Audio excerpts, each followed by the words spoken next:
கர்த்தரும் இரட்சகருமாகிய இயேசு கிறிஸ்துவின் நாமத்தினாலே இந்த காலை வேளையிலே உங்களை அன்போடு விட வாழ்த்துகிறேன். உங்களுக்கு கிருபையும் தேவ சமாதானமும் உண்டாவதாக. இந்த நாளிலும் கர்த்தருடைய ஆவியானவர் நமக்கு கொடுக்கின்ற வார்த்தை சகரியா தீர்க்கதரிசியின் புஸ்தகம் 9ஆம் அதிகாரம் 12ஆம் வசனத்தை நாம் வாசிக்கின்ற போது, நம்பிக்கையுடைய சிறைகளே அரணுக்கு திரும்புங்கள், இரட்டிப்பான நன்மையை தருவேன், இன்றைக்கே தருவேன். அரண் என்ற வார்த்தை fortress, a fortified place, strongholds என்று நாம் ஆங்கிலத்திலே மிக தெளிவாக அறிந்து கொள்ள முடியும். யாரெல்லாம் கர்த்தராகிய இயேசு கிறிஸ்து அண்டை திரும்புகிறார்களோ அவர்களுக்கு அவர் அரணாக இரட்டிப்பான நன்மையை கொடுப்பவராக இருக்கிறார் என்பதை குறித்து சகரியா தீர்க்கதரிசியை கொண்டு கர்த்தருடைய ஆவியானவர் நம்மோடு கூட மிக தெளிவாக பேசுகிறார். நாம் வாழ்ந்து கொண்டிருக்கின்ற உலகம் மிகவும் வித்தியாசமான ஒரு சூழ்நிலையை நாம் பார்க்க முடியும்.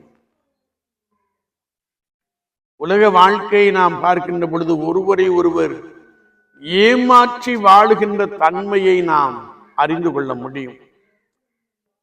எனவே இந்த உலகத்திலே நீங்கள் இந்த உலகை நம்பாதிருங்கள், ரதங்களையோ குதிரைகளையோ நம்பாதிருங்கள், மனுஷனை நம்பாதிருங்கள், அவன் வேஷமாய் திரிகிறான். மாம்ச புயபலத்தை நம்பாதிருங்கள், கர்த்தரண்டை திரும்புங்கள், அவர் நமக்கு பலன், அரணான கோட்டை, கேடகம், அனுகூலமான துணையும் ஆவார். இக்கட்டு காலத்தில் அவரே நம் அடைக்கலம் என்று வேதம் மிக தெளிவாக கற்றுக் கொடுக்கிறது. என்னை கேட்டுக்கொண்டிருக்கிற என் அன்பு தெய்வ ஜனங்களே, கர்த்தராகிய இயேசு அண்டை யாரெல்லாம் ஓடி வருகிறார்களோ அவர்களுக்கு அவர் போதுமானவராக இருக்கிறார். பொல்லாத வழிகளை விட்டுவிட்டு, பொல்லாத இருதயத்தின் சிந்தனைகளை விட்டுவிட்டு கர்த்தரை நோக்கி பார்க்கின்ற பொழுது ஆண்டவர் உங்களுக்கு அனுகூலத்தையும் சகாயத்தையும் ஆசீர்வாதத்தையும் நிறைவாய் உண்டாக்க போதுமானவராக இருக்கிறார். எனவே நீங்கள் விசுவாச வாழ்க்கையிலே சத்தியம் என்னும் கச்சையையும் நீதி என்னும் மார்க்கவசத்தையும் ஆயத்தம் என்னும் பாதரட்சையையும் விசுவாசம் என்னும் கேடகத்தையும் இரட்சண்யம் என்னும் தலைச்சீராவையும் தேவ வசனமாகிய ஆவியின் பட்டயத்தையும் எடுத்துக்கொள்ளும் போது ஆண்டவர் இம்மைக்குரிய ஆசீர்வாதங்களினாலும் மறுமைக்குரிய ஆசீர்வாதங்களினாலும் உங்களை பலமாய் நிரப்ப போதுமானவராக இருக்கிறார். எனவே நீங்கள் கர்த்தராகிய இயேசு அண்டை திரும்புங்கள், அவர் உங்களை சகலவித ஆசீர்வாதத்தினாலும்,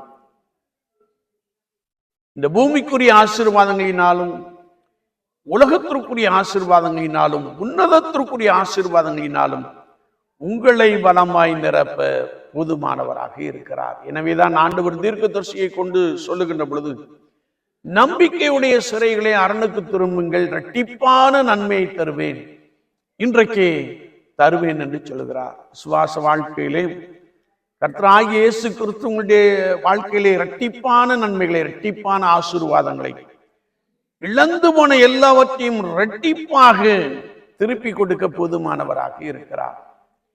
எனவேதான் ஆண்டவர் யோபுனுடைய வாழ்க்கையிலே எல்லாவற்றையும் இழந்து போய் அவன் ஆண்டவரை நம்பி இருந்தபடியினாலே, அவர் என்னை கொன்று போட்டாலும் அவர் மேல் நம்பிக்கையாய் இருப்பேன் என்ற வார்த்தையின்படி அவரையே நம்பி அவரையே சார்ந்திருந்தபடியினாலே அவனுடைய முன்னிலைமையை பார்க்கிலும் அவனுடைய பின்னிலைமையை இரண்டத்தனையாய் ஆசீர்வதித்தார்.